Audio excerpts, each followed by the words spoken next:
Hello guys, and welcome back to the channel.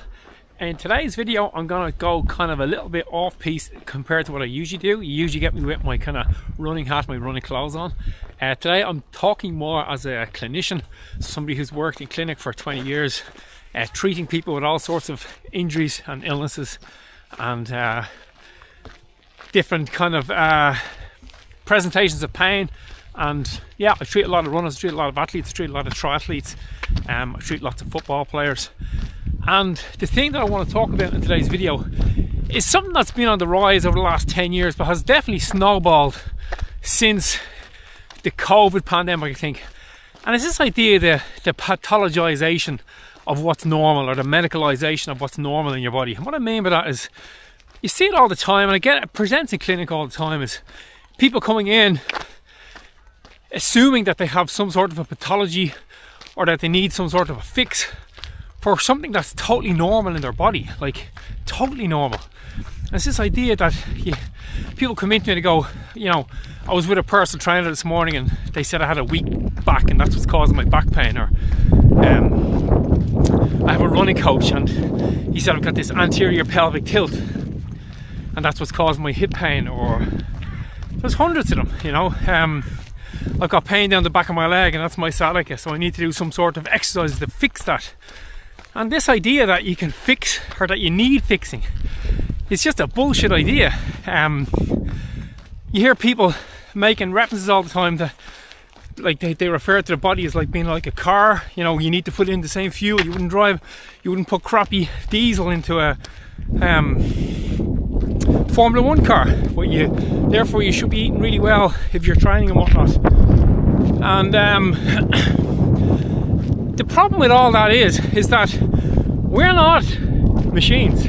We're biological entities. We're living, breathing, changing, and this is the important thing, adapting entities. We don't need fixing. We don't need to have our tires changed. We don't need our brakes repaired.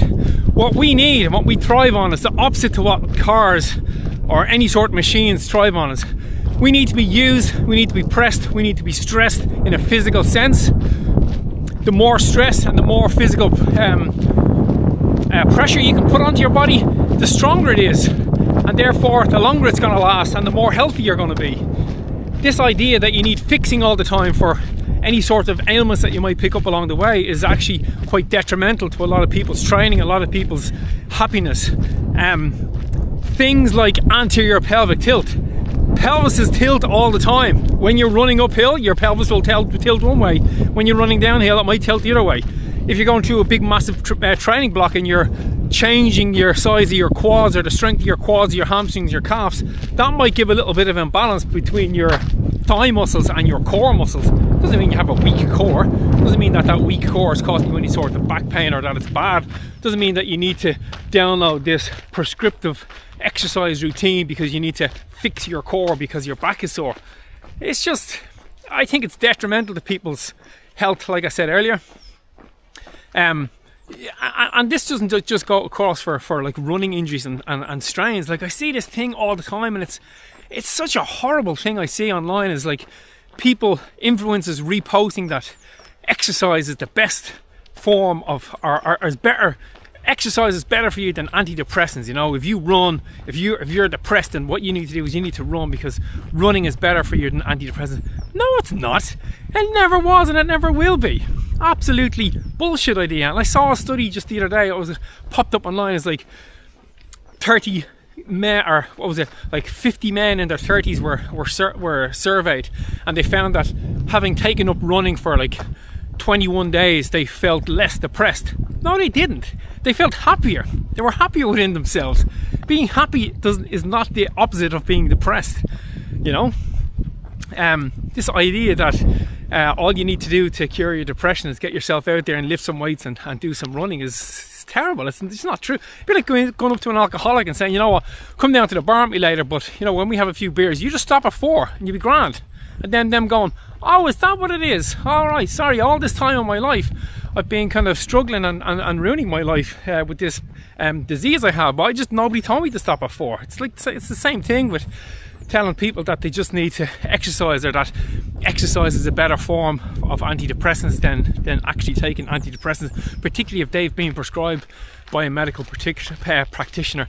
If you have been prescribed antidepressants by a medical health practitioner, I suggest sticking on them. Yes, absolutely, you can use exercise as a tool to battle that, as a tool to get yourself back on your feet, get yourself fit and healthy, get yourself in a better frame of mind, because exercise will definitely do that for you. But exercise isn't an antidepressant. If you have somebody who's suffering with clinical depression, like I said, exercise is a fantastic thing for them to do, but not in the absence. I wouldn't tell them to do that and throw away their antidepressants, or kind of blame them that the reason why they're taking antidepressants is because they're too lazy to exercise.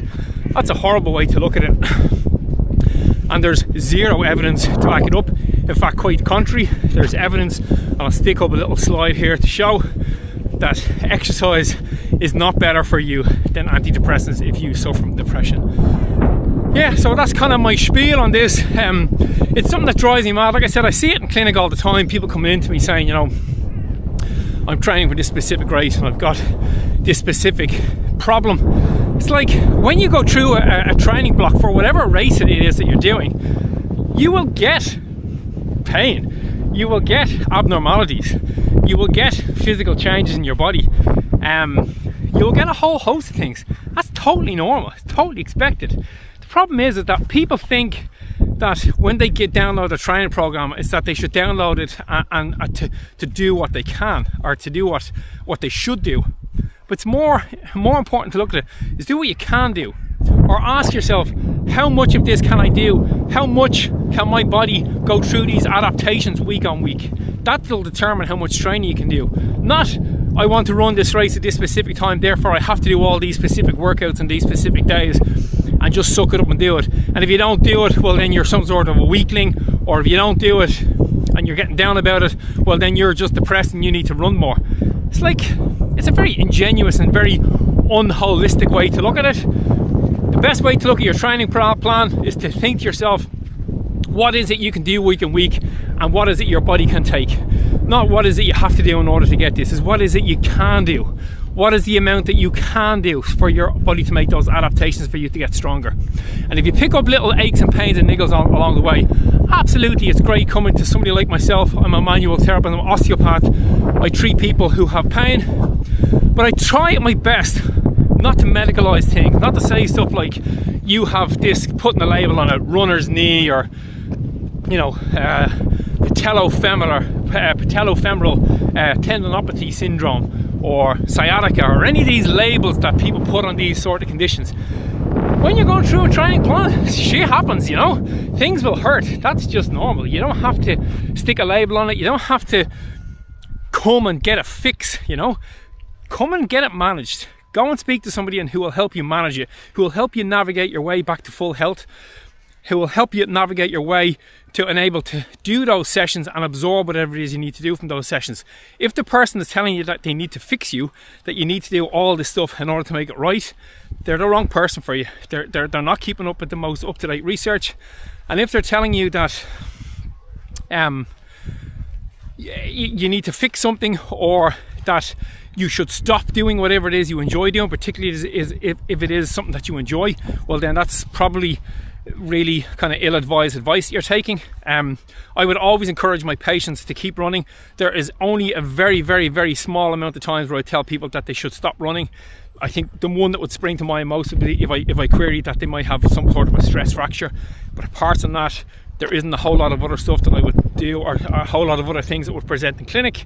I tell people, absolutely, if you're doing some sort of, it's particularly if you're trying to get a good time, I tell them that they should absolutely try and do some strength training along with their run training.